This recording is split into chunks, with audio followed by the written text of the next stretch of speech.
Dylan Laggi remembers when Fort Lauderdale, Florida, had a different kind of draw for 20-somethings. Decades ago, the sleepy Broward County city on the beach, known for snowbirds, retirement living, and a downtown that would clear out before 6 p.m., was the epicenter of spring break, offering sand, surf, cheap motels, and even cheaper drinks to hordes of college students. Every March and April, his family stayed far away from the beach.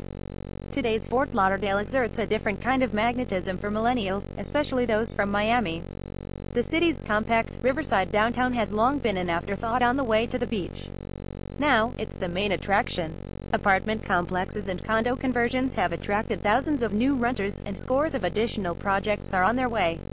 Former warehouses in Flagler Village have made way for arts districts and business incubators, such as the Mass District Music Art south of Sunrise and Fat Village Flagler Arts Technology Village, which hosts a popular art walk, as well as co-working spots and even proposals for micro-unit apartment buildings. The soon-to-open 223-room Del Mar Hotel, the first in a long time that won't be on the beach, will feature a rooftop patio, and the luxury icon Las Olas, a 272-unit luxury apartment tower, will take up prime real estate downtown. A district formerly known for warehouses, rundown single-family homes, surface parking lots, and a beat-up old Sears department store, locals used to call it Sears Town, has gone from blighted to being an engine for the city's redevelopment, a prime reason why it was listed as one of the hottest real estate investment markets in the country in the Urban Land Institute's annual Emerging Trends report. We're taking the energy of what was an area of mechanics and makers and turning it into a center for art, food, and business, says Laggi, executive director of Mass Village. We want Fort Lauderdale to grow. Going from zero to a developing downtown, a city of 180,000 that's always grown up in the shadow of Miami, Fort Lauderdale is having its own moment, exemplifying the way smaller cities and dense metros are angling to become destinations in their own right. With a new transit hub taking shape, and an interurban streetcar system, the wave inching toward breaking ground, it's also primed for the continued growth.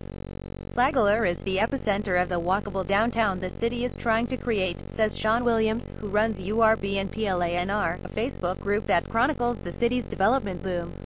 It was mostly single-family houses before, and now it's the heart of everything happening downtown. What was once single-family homes and warehouses has become a center for hot new projects. The Hive, a warehouse-turned business center across from the old Sears, a mural by street artist Herbert Galarza that overlooks the Glitch Bar and Art and Music Hit next door. Williams's map of upcoming projects shows clusters of activity along the Tarpon River, which encircles downtown. Developer Charles Ladd, who has worked in the area for decades, says the rental boom in Flagler and surrounding areas has been meteoric. We've gone from essentially 0 units in 2000 to what will be 13,000 when all the projects underway are finished, he says. It's an amazing story. The land is gone in South Florida. The next thing that's going to happen is density. Ladd sees the crowded and increasingly expensive Miami market as a big driver pushing people north to Broward County. But it's also a perfect encapsulation of what's happening across the country. So many people in development, as well as cities, have pushed the idea of bringing a big company in first as a way to change an area, he says. But Fort Lauderdale shows that if you bring in the housing and the lifestyle, the educated people and the workforce employers want, show up. Forget the chicken and the egg idea.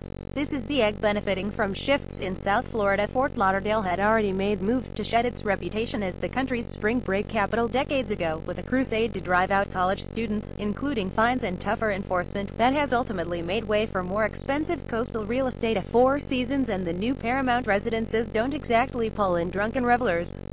But, as prices continue to rise in Miami, Fort Lauderdale has become a more appealing destination. Fort Lauderdale has a lot to do to mature into a world-class city, but until then, there are so many affordable places to live where you can ride the train and work in Miami, says Williams. Many locals see a generational shift underway benefiting Fort Lauderdale. Always thought of as the little sister to Miami, it's becoming a destination for locals who don't want to move to the suburbs. Ladd says he's seen growth with starting trajectories similar to cities such as Portland, Austin, and Nashville, but it's still under the radar. While Miami neighborhoods such as Wynwood get all the hype, Fort Lauderdale is quietly changing.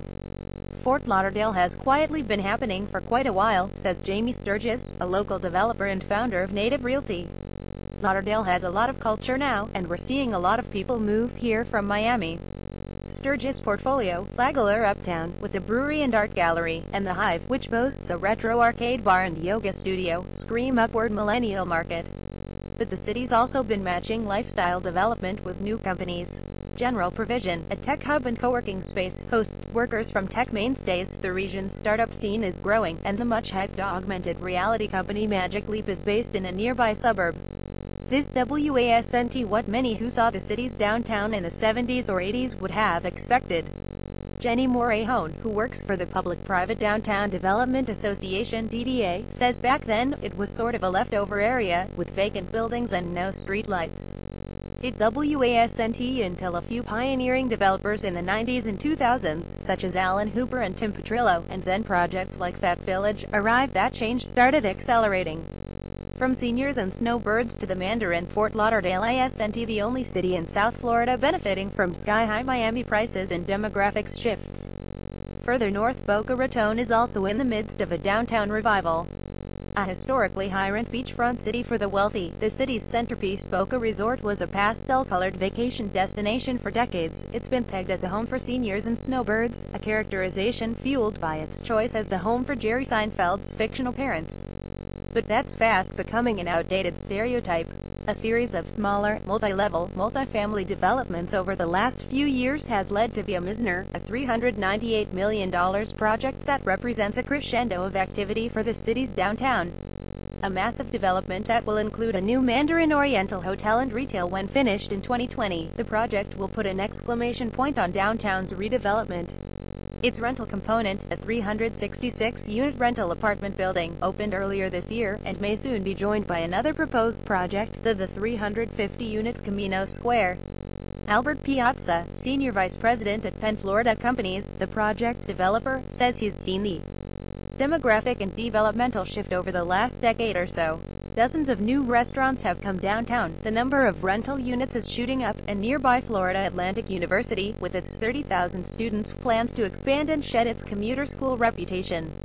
While Boca and Fort Lauderdale are densifying for different reasons, Boca is benefiting from a move by older adults and seniors towards rentals. They're both indicative of shifts towards downtown, urban living. I don't think it's price-driven, he says.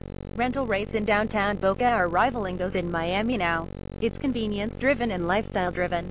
It's the critical mass. Enough things have happened, and now it's a cool place. Planes, trains, and streetcars instead of automobiles. Many believe the rapid growth in Fort Lauderdale is only beginning. Forecasts project its population will swell to 194,000 by 2021. Part of that optimism is based on transportation. The city's airport has massively expanded capacity, making the city a more attractive space for starting businesses and corporate relocations. Morahone says the forthcoming mobility hub will be a game-changer, and the center of a new, signature public space. Its connection to the expanding, soon-to-open Brightland private rail system, as well as a forthcoming transit hub, will make commutes to other cities in Florida easier, and spur additional transit-oriented development. The Twin Tower Fat City project, a few blocks from the station, was recently approved by the city. A protected bike lane experiment is even coming to Las Olas, a key commercial artery. People want to get out of their cars and find cities connected by arts and culture, says Williams. The city is responding to what people want, and they don't want to be dependent on their cars. In addition to all the action in downtown Fort Lauderdale, Sturgis points to new growth in the nearby Oakland Park Culinary Arts District, and Las Olas is also seeing additional commercial activity and growth. Fort Lauderdale still has room to grow, and has hit a great equilibrium, he says. It's gaining the benefits of a big city while maintaining its small-town feel. It's just hitting on a national basis right now, says Ladd. I've been working in this area for 25 years, and while there's a lot of attractive cities in South Florida, Fort Lauderdale is becoming a real city.